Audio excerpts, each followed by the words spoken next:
Aníbal Cavaco Silva nasceu a 15 de julho de 1939 em Bulicame, no Algarve. Esta é a escola primária de Bulicame. Teve uma infância difícil.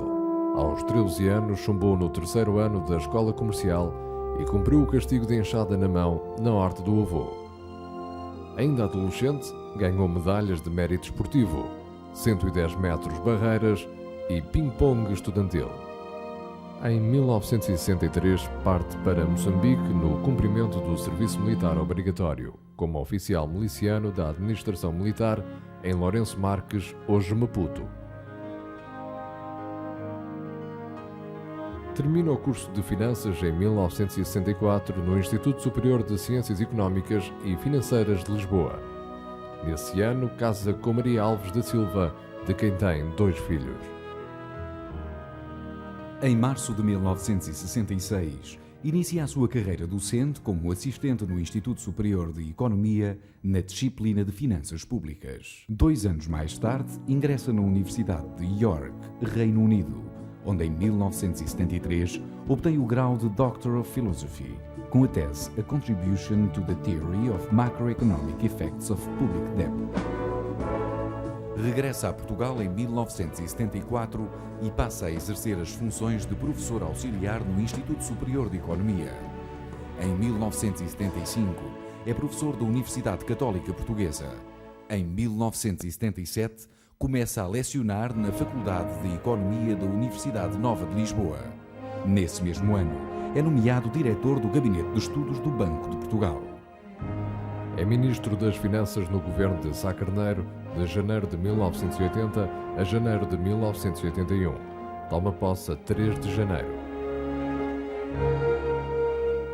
Defende no Parlamento a política económica de Sá Carneiro. As questões foram muitas, mas vou tentar responder a quase todas elas, agrupando-as de forma conveniente.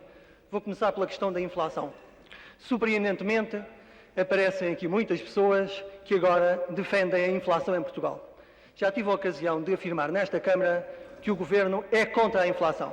E repito porquê. É contra a inflação porque ela conduz a uma distribuição injusta do rendimento, penalizando os desempregados, penalizando as pessoas idosas e penalizando os reformados. É condição básica para elevar a condição de vida, o poder de compra dessas classes, combater a inflação. Uma outra razão é que não há possibilidade de relançar o investimento produtivo. E repito, produtivo e não especulativo. Lançar o investimento produtivo sem combater a inflação.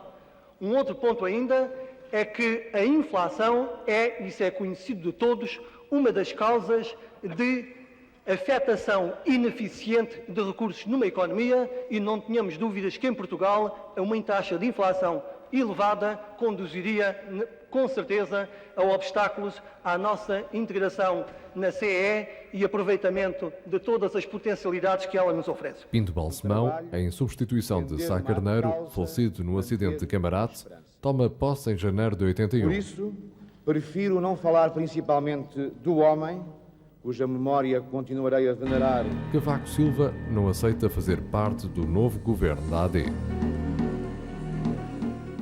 Em 1982, a 12 de agosto, é aprovada com os votos da AD mais PS a revisão constitucional que Cavaco Silva defendera. Existem problemas tão urgentes a resolver neste país que não se pode adiar essa resolução até que a revisão constitucional esteja terminada. Entendo que a revisão constitucional é importante, é mesmo fundamental, mas lado a lado com essa revisão constitucional tem que avançar a tarefa da governação, ou seja, a tarefa da resposta à resolução dos problemas concretos do país. Na nova formulação, o Conselho da Revolução é eliminado e suprimidas as referências ao MFA. O PSD, com a morte do seu líder e fundador Sá Carneiro e com a demissão do seu cofundador Pinto Balsemão, entra em crise. No 10º Congresso do PSD, realizado a 25-26 de fevereiro de 1983, no Hotel de Monte Choro, em Albufeira, é escolhida como solução temporária para a liderança do partido uma troika, ainda que coordenada por Mota Pinto, escolhido pelo Congresso como candidato a primeiro-ministro. O governo de Balsemão, fragilizado interna e externamente, não resiste. São convocadas eleições antecipadas para 25 de abril de 1983. A realização dessas eleições será respeitado estritamente. O PS, embora não conseguindo maioria absoluta, é o vencedor com 36%, seguido do PSD com 27%. O então Presidente da República, perante os resultados eleitorais, encoraja a formação de um bloco central. O acordo acabado de firmar constitui o suporte da coligação partidária que vai governar Portugal. O nono governo constitucional, liderado por Soares, conhecido como o Governo do Bloco Central, toma posse a 9 de junho de 1983. A inflação na altura é da ordem dos 30%. O governo, face à agitação social e à denúncia da proliferação das bolsas de pobreza em torno de Lisboa, mostra-se cada vez mais frágil. No 11º Congresso do PSD, realizado em Braga de 23 a 25 de março de 1984, o líder do grupo de Lisboa Nova Esperança, Marcelo Rebelo de Sousa, rejeita o Bloco Central em favor da bipolarização. Mas Mota Pinto ganha o Congresso. Os tempos não são fáceis no interior do PSD. Em 10 de fevereiro de 1985, Mota Pinto resigna de líder do PSD e no dia seguinte abandona o governo. A 15 de fevereiro, na remodelação governamental, Rui Machete ocupa as funções de vice-primeiro-ministro e de ministro da Defesa.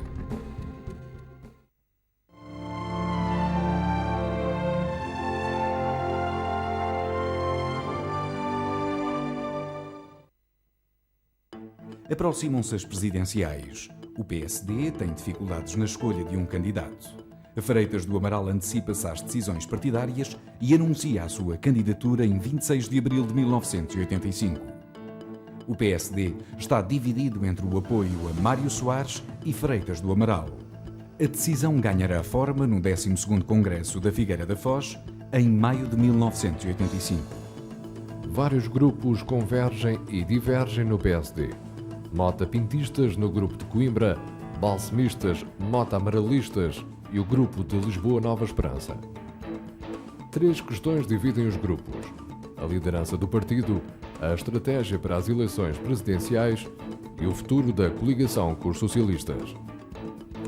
A 7 de maio, Mota Pinto morre. João Salgueiro candidata-se a líder do partido após saber que Rui Machete não alimentava esse desejo. Cavaco Silva, que não pertencia à cúpula social-democrata, onde era grande a influência dos chamados barões, vai ao Congresso para fazer a rodagem do seu Citroën BX, como dissera na altura. Para surpresa da maioria dos congressistas, é eleito líder do PSD. A sua eleição pronuncia a ruptura com o Bloco Central. Cavaco cumpre o acordo de governo, assinado pelos social-democratas, até à assinatura do Tratado de Adesão à Comunidade Económica Europeia, em 12 de junho de 1985. No comício de 2 de junho, diz Cavaco: o PSD não quer continuar num governo que já está velho. Nós somos um partido novo e queremos um governo novo. Não nos peçam para continuar resignados e de braços caídos num governo, sem ter o mínimo de garantias que podemos fazer aquilo que consideramos essencial para o país. O PSD abandona a coligação a 4 de junho de 1985. É esta a posição do Partido Social Democrata. E, como disse há pouco, o Partido Social Democrata não pode aceitar que estar no governo seja tudo. Ou pelo menos tem que pôr dúvidas, a partir de certo momento, se estar no governo vale a pena. Ele só pode aceitar estar no governo enquanto estiver convencido de que é possível levar por diante aquele projeto que considera mais adequado para o país. A 13 de junho, o partido, já liderado por Cavaco Silva, pede ao Presidente da República, Ramalhianes, para convocar eleições antecipadas. Porque da realização de eleições antecipadas nós antevemos benefícios para o país. Por isso, somos a favor de uma solução rápida, uma solução urgente, porque na presente situação se verifica uma degradação da situação que não é benéfica para os portugueses. A 25 de junho, Mário Soares resigna. Ianes convoca eleições antecipadas para outubro de 1985. Os líderes do PSD e CDS estabelecem contactos em 15 de julho desse ano, no sentido de concorrerem com listas conjuntas. Manifestar ao CDS a sua disponibilidade para a constituição de listas conjuntas às próximas eleições legislativas de 6 de outubro de 1985, desde que sejam observados os seguintes princípios. O PSD não aceita as condições postas pelo CDS. A Comissão Nacional do PSD, em 27 e 28 de julho, aprova uma moção em que nomeia Cavaco Silva candidato do partido a primeiro-ministro. Cavaco ressuscita a estratégia de bipolarização de Sá Carneiro. Os resultados eleitorais são favoráveis a Cavaco Silva. O PSD ganha as eleições por 29,87%, o PS obtém 20,77%, o PRD, novo partido de inspiração presidencial fundado em torno de Ianes, transforma-se na grande surpresa ao conseguir 17,92% dos votos. A APU obtém 15,49% e o CDS 9,96%. Abaixo assinado, afirmo solenemente pela minha honra que cumprirei com lealdade as funções que me são confiadas. O 10º Governo Constitucional toma posse 27 de outubro de 1985. Começa então o que ficou chamado como a década do cavaquismo. As autárquicas de dezembro de 85 significam outra vitória de Cavaco Silva. Manifestou aos autarcas do PSD, dado que neste momento não restam as mínimas dúvidas que ele foi o grande vencedor, ou melhor, o único vencedor destas eleições. O Partido Social Democrata, que já tinha 125 câmaras, ficará com mais de 150 câmaras. E não podemos esquecer que no país existem 305 câmaras, o que significa que o Partido Social Democrata ficará provavelmente com mais de metade das câmaras que existem no país. Durante a primeira volta das presidenciais, Cavaco Silva não faz campanha por Freitas do Amaral. Decidira que, tanto na qualidade de líder do PSD como de primeiro-ministro, só se envolveria na segunda volta.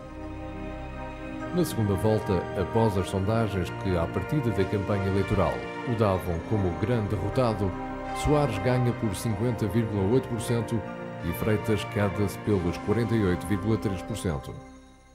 Soares ganha por mais de 151 mil votos. Mas o ano de 1986 apresenta-se difícil para Cavaco Silva. O PS e o PCP rejeitam o orçamento do seu governo. A 26 de fevereiro, uma conferência de imprensa da Comissão Parlamentar do PSD vem relançar os dados da crise. Mas a 4 de abril, após algumas revisões impostas pela oposição, o orçamento passa na Assembleia da República. Cavaco Silva dirige-se ao país através da RTP. Em outubro passado, o povo português deu-nos a sua confiança. Identificou-se com as nossas propostas. Soube ver em nós a determinação e a capacidade para construir um Portugal mais próspero e mais moderno. Encontrou em nós a mudança. Assumimos as nossas responsabilidades. Formámos governo, enquanto os outros partidos se colocaram numa posição negativista e não cooperante. Temos procurado governar para todos os portugueses, sem clientelismos, sem favores, sem discriminações. Temos feito da isenção e da transparência, da verdade e da honestidade o nosso modo de estar na política e no governo. Quero continuar a trabalhar, mas com o programa que me comprometi a executar e não com outro. Leis fundamentais que anunciámos aos portugueses têm sido recusadas pela Assembleia da República. Não temos procurado conflitos com ninguém. Temos demonstrado pelo Sr. Presidente da República o respeito que lhe é devido. Temos procurado desenvolver com a Assembleia da República uma correta relação institucional. Cabe à oposição responder. Se responder não, isso significa, nos próprios termos da Constituição, a demissão do governo. Significa que não quer que o governo continue a governar. Não queremos, como já demonstramos, o poder pelo poder. Mas sabemos que se a Assembleia disser não a este governo, isso será muito grave para o país e para os portugueses. Por isso, e só por isso, não o desejamos. Por isso, e só por isso, desejamos continuar. Mas se não nos deixarem, ficará claro que a responsabilidade não será nossa. Queremos continuar. E por isso queremos estabilidade governativa para cumprir o que prometemos. E já demonstramos nestes 7 meses que somos capazes de realizar. Que somos capazes de contribuir para o engrandecimento da nossa pátria. Que somos capazes de fazer um Portugal de que possamos ter orgulho. De 30 de maio a 1 de junho realiza-se em Lisboa o 12º Congresso do PSD. Cavaco Silva aumenta as suas exigências para governar. Declara no Congresso que não participaria na atual legislatura num governo experimental com qualquer força política que, direta ou indiretamente, provocasse a queda do governo. Caso o governo caísse, defenderia eleições antecipadas, ainda que fosse seu lema que o governo deve cumprir o seu mandato e que o povo gosta de estabilidade. Nós não participaremos em qualquer outra experiência governativa no atual quadro parlamentar com qualquer força que, direta ou indiretamente, promova o derrubo deste governo. No caso disso acontecer,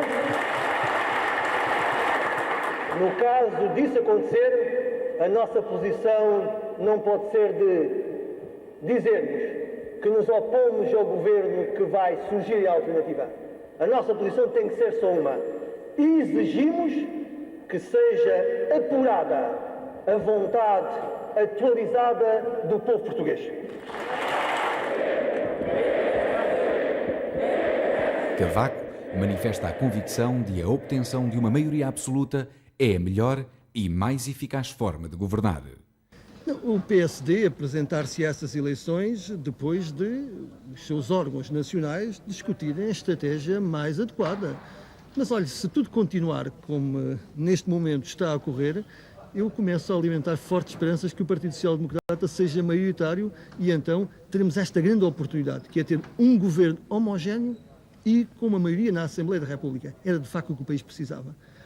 Eu penso que o país neste momento, face aos problemas dos outros partidos, face à capacidade do PSD de dar resposta aos problemas nacionais, à adequação do seu ideário aos problemas do país, precisava de facto de um governo homogéneo só do Partido Social Democrata.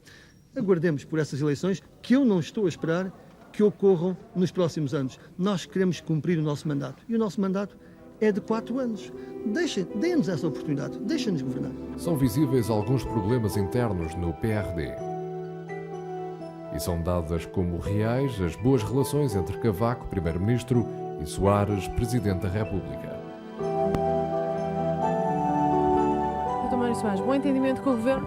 Com certeza bom entendimento, mas eu gostaria que falasses o Primeiro-Ministro e não eu ou então nenhum.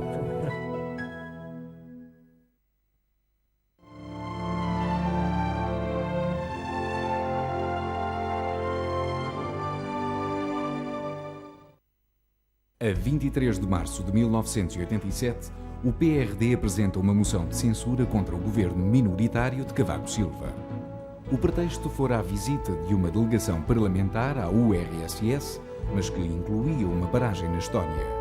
Como a NATO e a CEE não tinham reconhecido a anexação da Estónia pela Rússia, os representantes dos países membros não podiam lá fazer visitas oficiais.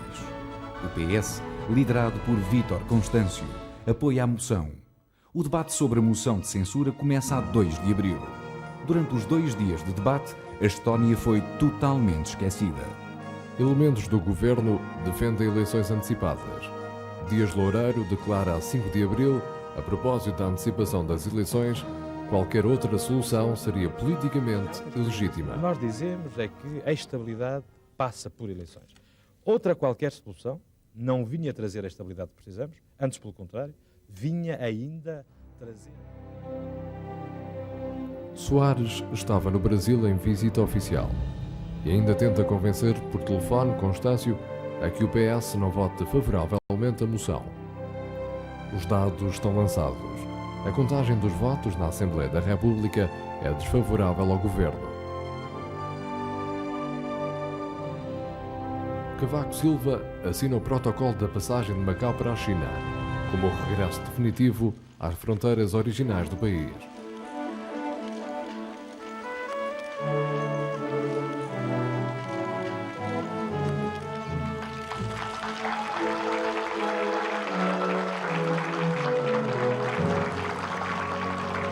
Soares, ouvido o Conselho de Estado, dissolve a Assembleia. O PSD rejeita qualquer hipótese de concorrer em listas conjuntas com o CDS. No último congresso do Partido Social Democrata, nós definimos uma linha de atuação que afirmava o partido como portador de um projeto autónomo social-democrata. Na reunião que já aconteceu, depois da dissolução do Parlamento, foi decidido que essa afirmação do PSD como partido com um projeto autónomo social-democrata se iria traduzir em listas próprias para a Assembleia da República nas próximas eleições. Não será a vocação hegemónica do PSD que impede a celebração de um acordo pré-eleitoral com o CDS?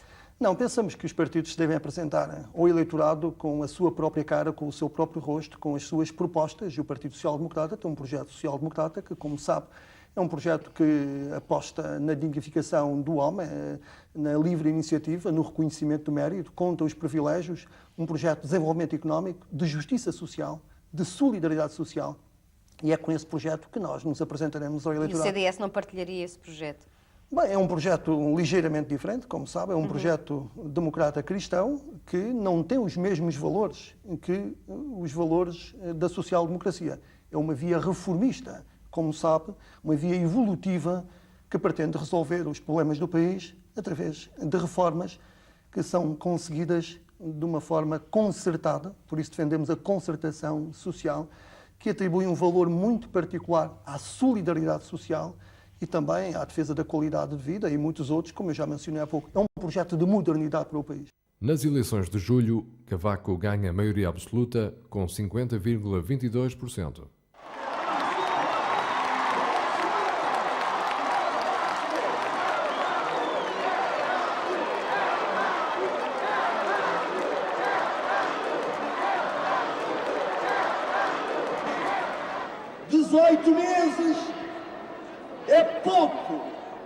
É pouco tempo face ao muito que há por fazer, mas hoje aqui nós podemos dizer que a obra que iniciamos vai continuar e ninguém vai conseguir interromper a nossa marcha, porque é essa a vontade do povo. A CDU tem a votação mais baixa de sempre, 12%.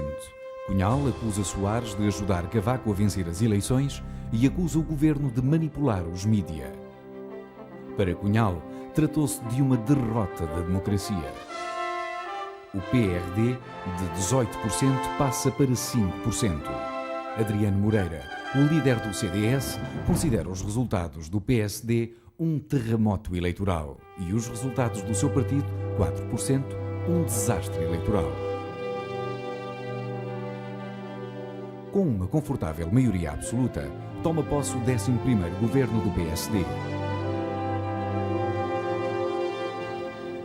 O governo que hoje toma posse representa, por vontade clara do povo português, expressa através do voto livre e consciente, uma linha de continuidade do 10º governo constitucional derrubado na Assembleia da República em 3 de abril passado. As eleições de 19 de julho foram, em grande parte, um julgamento da ação do Governo que agora cessa funções, da nossa forma de exercer o poder e também do comportamento das oposições em relação a esse Governo. Foi sobre esse julgamento que os portugueses construíram as suas opções para o futuro e nos conferiram um mandato inequívoco para governar Portugal nos próximos 4 anos. Poucas vezes, como nestas eleições, terá sido tão forte a consciencialização do povo português de que lhe competia a palavra decisiva sobre o conflito de legitimidade criado pela aprovação da moção de censura e consequente queda do Governo. E como nunca tinha acontecido desde o 25 de Abril, fê-lo de modo a que não subsistissem quaisquer dúvidas sobre o que sentia e sobre o que queria, concentrando mais de 50% dos votos numa só força política, de entre as 5 que detinham representação significativa na anterior Assembleia da República. Mas sinto também, todo o Governo sente, a enorme responsabilidade das muitas esperanças que estão por cumprir, dos muitos projetos que não conseguiram passar à prática, dos muitos sonhos por realizar. Os portugueses têm o direito de exigir um país mais desenvolvido, com melhor nível e qualidade de vida, mais justo e solidário. Podemos consegui-lo. Conquistada a liberdade, consolidada a democracia, esta é a hora de ganhar a batalha do desenvolvimento para a modernidade e realizar muitas das promessas não cumpridas. É um desafio coletivo que a todos responsabiliza, porque em democracia todos somos responsáveis. Não nos pouparemos esforços para realizar integralmente a quota parte que nos cabe nesta empolgante tarefa de construir um futuro melhor para o nosso país. Tudo faremos para não desiludir aqueles que em nós expressamente apostaram e os muitos que, não o tendo feito, se sentem satisfeitos com a perspectiva de estabilidade governativa e seguem com expectativa a nossa ação. Partimos para esta segunda fase da nossa missão com muita fé, com grande determinação e com motivação renovada. Tal como aconteceu nos nossos primeiros 20 meses de governo, será inteira a nossa dedicação ao serviço de Portugal.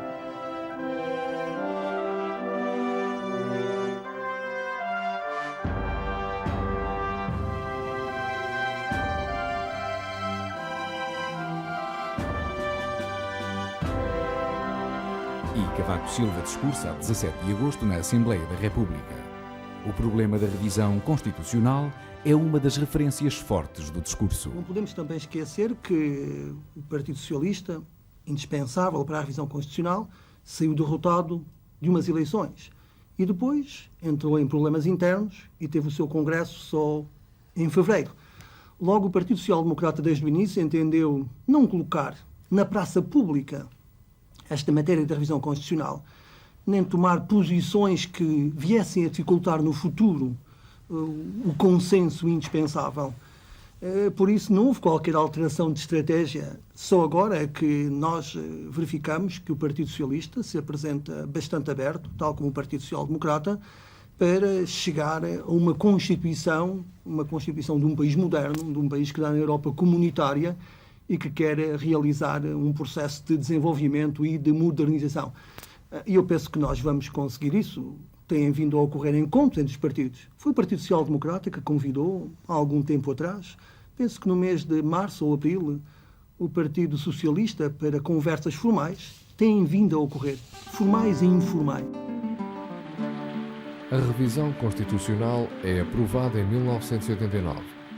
Com a revisão constitucional, o Governo pode começar a liberalizar as estruturas económicas do país. O primeiro governo do PSD vende 49% das participações que o Estado possuía nas empresas do setor financeiro, do setor de serviços e do setor industrial, nacionalizadas na sequência do 11 de março. As receitas recolhidas ajudam a diminuir a dívida do país. E Cavaco lança-se nas reformas mais importantes, as que considera estruturais: a habitação, o sistema fiscal, as empresas públicas, as comunicações, o trabalho, a saúde, a agricultura, a energia, a justiça. justiça, a educação, a defesa nacional e a administração pública. Eu penso que até ao fim desta sessão legislativa ficarão aprovadas todas aquelas reformas que foram consideradas estruturais. A reforma fiscal, a privatização das empresas públicas, a possibilidade de vender os jornais, a lei da rádio, uma nova lei da reforma agrária, a lei da cessação do contrato individual de trabalho e dos contratos a prazo, etc. Não é só agora. O Governo tomou posse e viu o seu programa aprovado na Assembleia da República no fim do mês de agosto.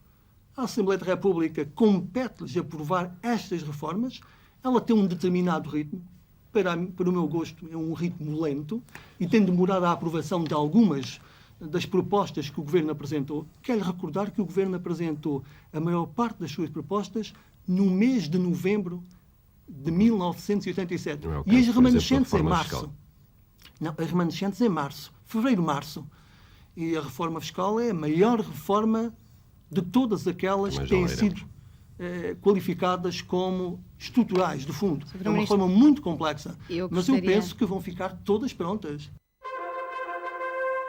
É beneficiado pela chegada, em grande quantidade, dos subsídios comunitários. Durante o primeiro governo maioritário, realizam-se 2 congressos. O 14º, em julho de 88, e o 15º, em abril de 90. Como podem os portugueses, por exemplo, confiar num CDS que, há uns tempos para cá, encontrou como estratégia única a maledicência política? Apresentou, por acaso, o CDS ao país algum projeto? Alguma ideia nova, mobilizadora? Algum caminho alternativo em que os portugueses pudessem confiar?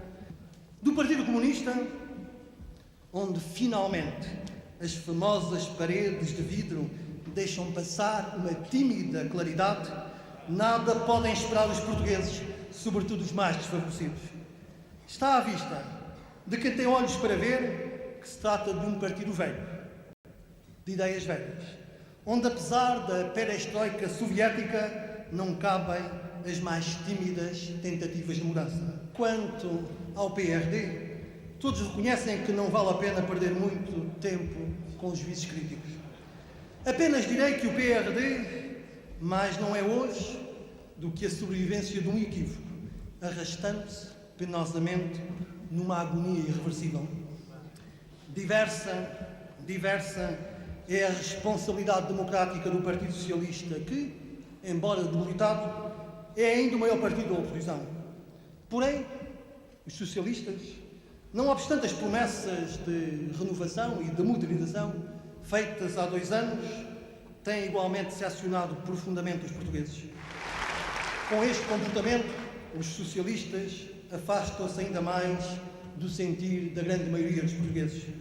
Por isso, os portugueses se interrogam qual a verdadeira face política do Partido Socialista.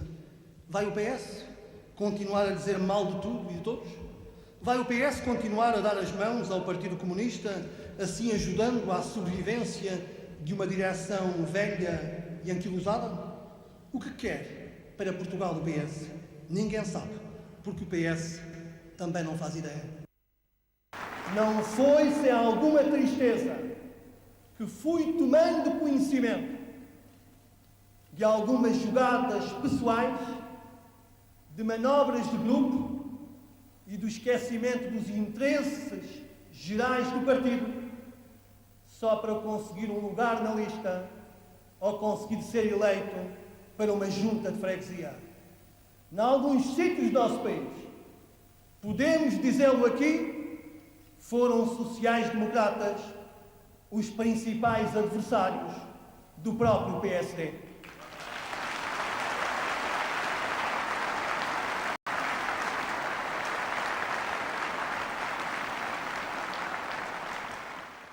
Algumas das figuras históricas, ou barões, segundo a terminologia da época, afastam-se da vida política. Balsemão, Ângelo Correia, Carlos Macedo, João Salgueiro. Se eu estou com o Dr. Professor Cavaco Silva em momentos difíceis do partido, Lutei por ele quando a maior parte do partido estava contra ele. Estou afetiva e pessoalmente com ele, mas com divergências políticas. Mas não interessa. Nós não estamos num grupo político em que temos de pensar da mesma maneira. Temos é ter lealdade.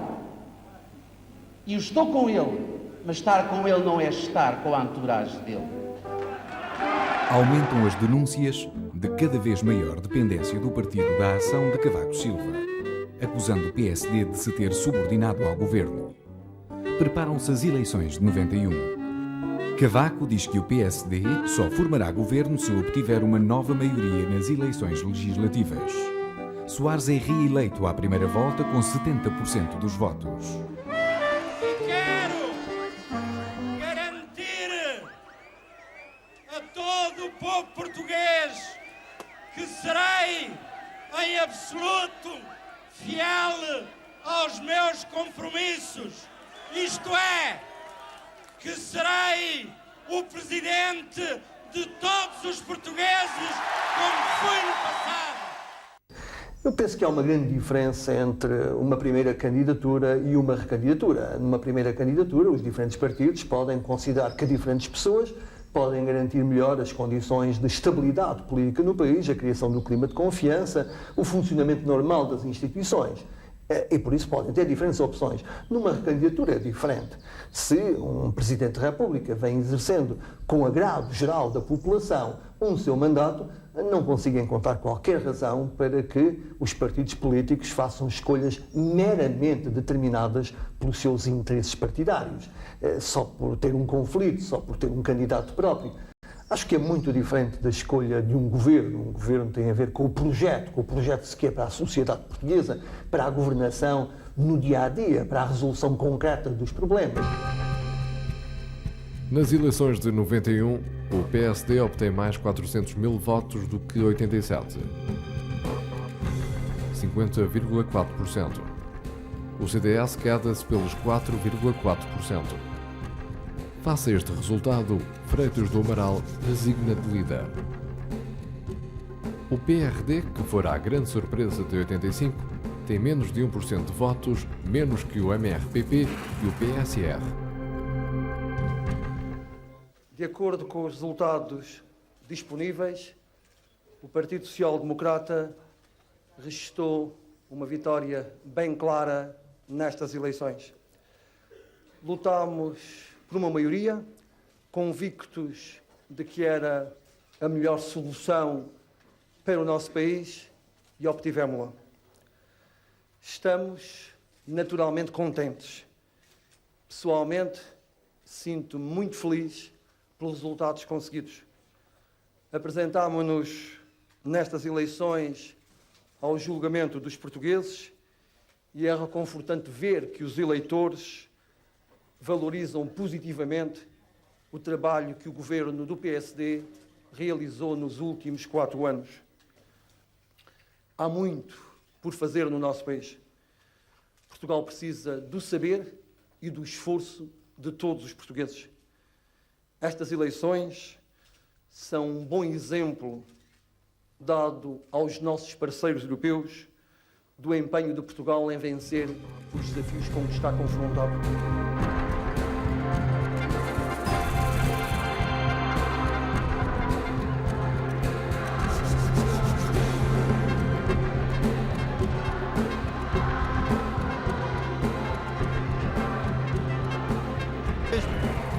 Trabalhar para cumprir aquilo que prometi aos portugueses. Penso, no entanto, que a obra que há que realizar é uma obra que requer o empenhamento de todos. Daí o meu apelo para que todos os portugueses participem na construção desse novo Portugal com que todos estamos sonhados e que penso que está ao nosso alcance. Sr. Professor, a 1h10 da manhã, quando é que se convenceu que o seu partido tinha a maioria absoluta? Desde hoje de manhã que eu estava no meu interior convencido de que ia ter a maioria absoluta. Em janeiro de 92, Portugal assume a presidência da União Europeia e assina o Tratado de Maastricht. O Tratado constitui um avanço decisivo na caminhada para a União Europeia, meta ambiciosa de um processo sem paralelo na história contemporânea. Alguns dirão que ficámos aquém do desejável. Outros considerarão que fomos longe demais. Não é uma etapa final. É antes o começo de um novo ciclo.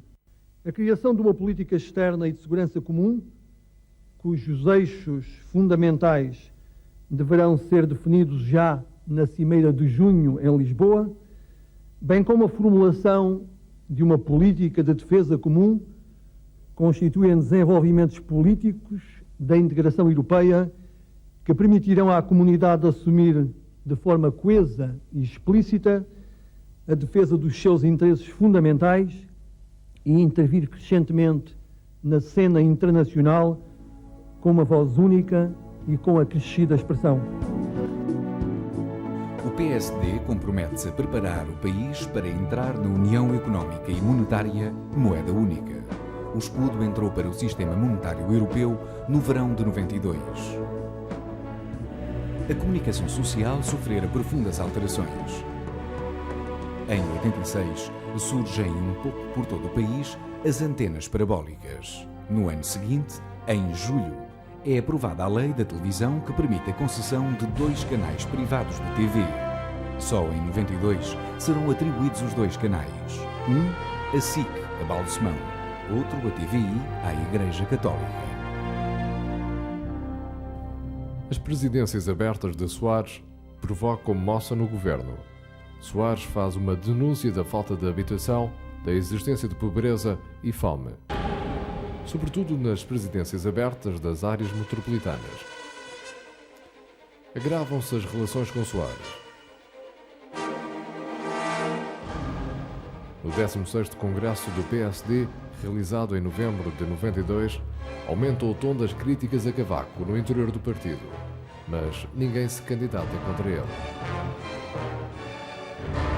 Os barões têm dificuldade em aceitar a liderança forte de Cavaco Silva, que anuncia abandonar a liderança do partido após as eleições para o Parlamento Europeu, junho de 94. Era visível o enfraquecimento do governo. Quase todos os dias surgiam ao lume novos escândalos, com mais ou menos verdade, mas com efeitos devastadores na opinião pública. Evasão fiscal, contaminação da água com alumínio em Évora, transfusões de sangue com HIV para hemofílicos, falsificação de faturas. A imagem não só de Cavaco, mas da generalidade do governo sai fragilizada. A estes escândalos juntam-se uma agitação social intensa, como há muitos anos não se assistia. Crescem os protestos públicos, buzinões nas portagens da Ponte 25 de Abril. Há problemas na TAP. São encerradas empresas vidreiras na Marinha Grande.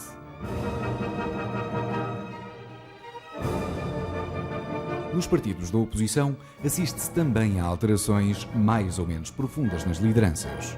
Cunhal cede o seu lugar de secretário-geral a Carlos Carvalhas. António Guterres derrota Sampaio no 10º Congresso Socialista em fevereiro de 92. Em março de 92, Manuel Monteiro ascende à liderança do CDS.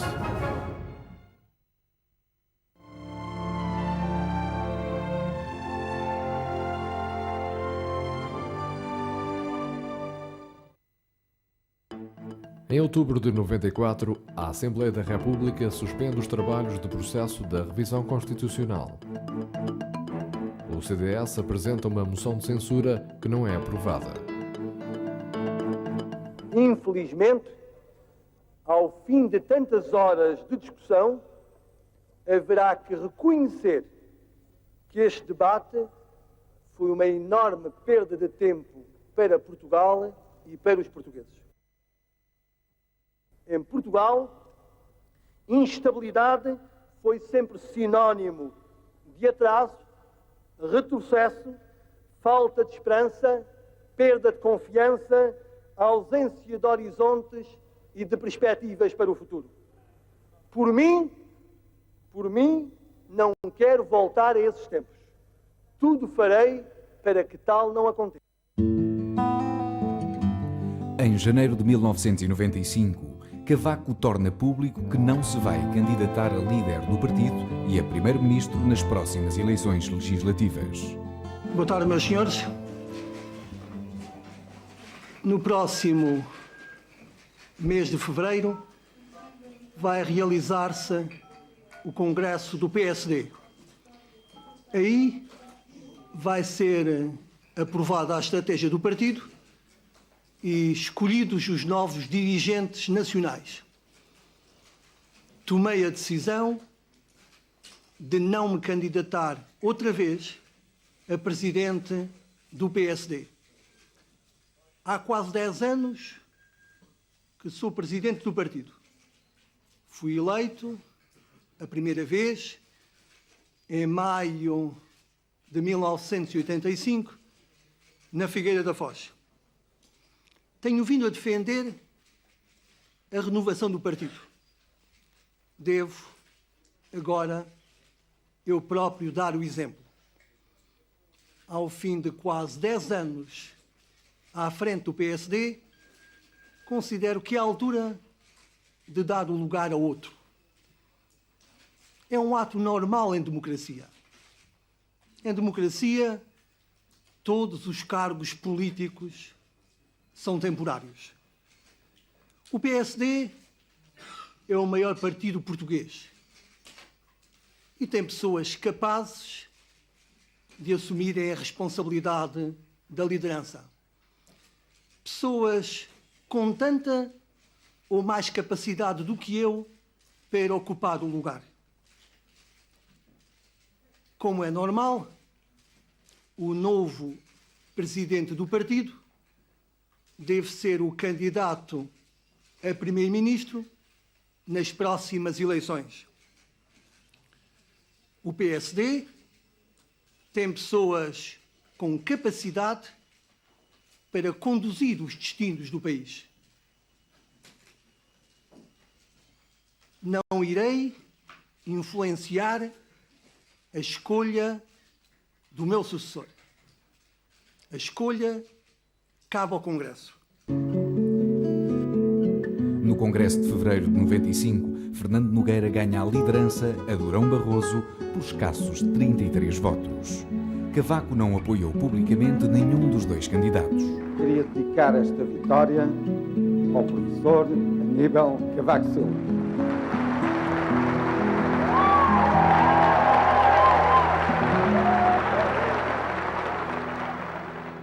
Eu não sei sinceramente se serei capaz de estar à altura do seu testemunho e da sua obra. As bases devem ser muito claras na condenação de manobras ou grupos que enfraqueçam a coesão interna.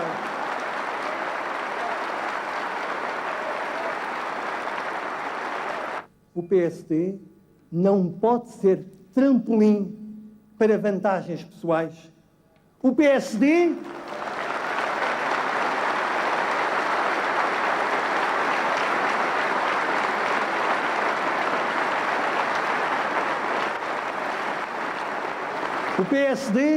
tem que ser o partido dos valores, da ética, da palavra na ação política. Recusamos a visão da política como um reino do vale-tudo, da ausência de princípios. Não é assim que fazemos política. Os militantes devem estar vigilantes e não permitir que o PSD se transforme num partido de grupos, de corporações, cada uma com os seus objetivos, cada uma com a sua estratégia.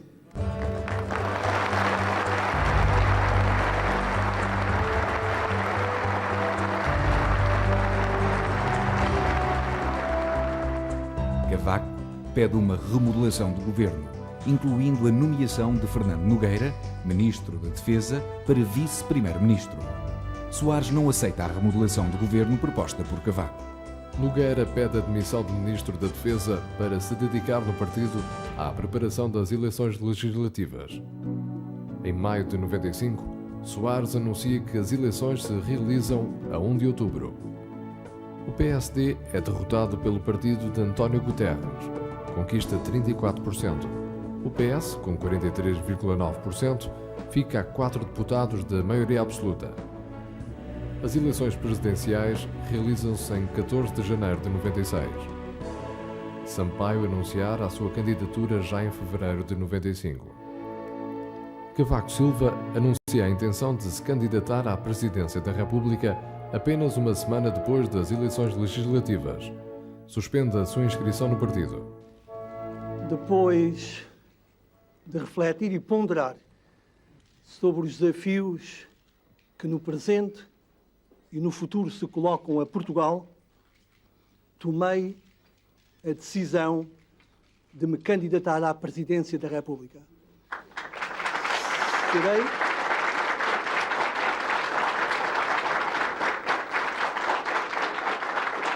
Serei, portanto, candidato nas próximas eleições. Face à complexidade dos desafios que o nosso país tem à sua frente, tanto no plano interno como no plano externo, com profundas consequências para o seu futuro, face às grandes transformações que têm vindo a ocorrer no mundo e à relevância para Portugal das questões que vão estar em debate na Europa até ao final do milénio, face ao quadro político que emergiu das últimas eleições legislativas, em que nenhuma força partidária, por si só, detém maioria absoluta na Assembleia da República, concluí que era meu dever disponibilizar-me para continuar na vida pública durante mais algum tempo e candidatar-me à presidência da República.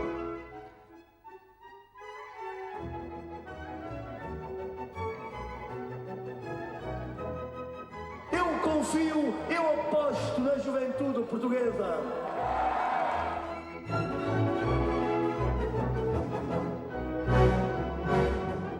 O PP advoga o voto em branco, porque a direita não se sentia representada em nenhum dos candidatos. Foi dito precisamente a mesma coisa em 1991, quando eu lutava para a minha segunda maioria. Diziam, ele está mais simpático, ele está mais afável, ele está a tentar conquistar uma segunda maioria. Eu agora já não sou primeiro-ministro, eu agora sou candidato a presidente da República, mas continuo a ser Aníbal António Cavaco Silva, a mesma personalidade, mas não tenho as responsabilidades, os deveres de Estado a que está sujeito diariamente um primeiro-ministro. Mas continua a ser a mesma pessoa. Mas, em princípio, eu sou favorável a uma utilização restritiva do poder de dissolução da Assembleia da República. Eu sou muito favorável a governos de legislatura. Fui eu mesmo que introduzi esta linguagem de estabilidade política. Governos devem durar os 4 anos para depois poderem ser julgados pelo povo português. Portanto, eu proponho ser contido na utilização do instrumento de dissolução da Assembleia da República. A razão básica por que eu me candidato é porque nos próximos 5 anos se vai decidir qual é o lugar de Portugal na nova realidade europeia que vai determinar a nossa posição em África e que vai determinar o nosso desenvolvimento.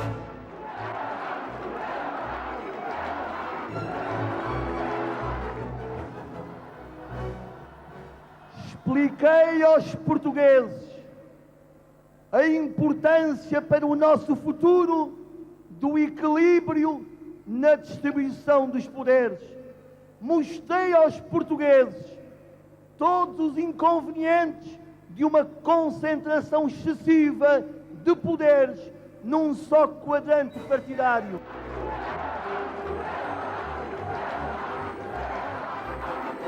Resultados dão vitória e eleição à primeira volta a Jorge Sampaio por 53,83%.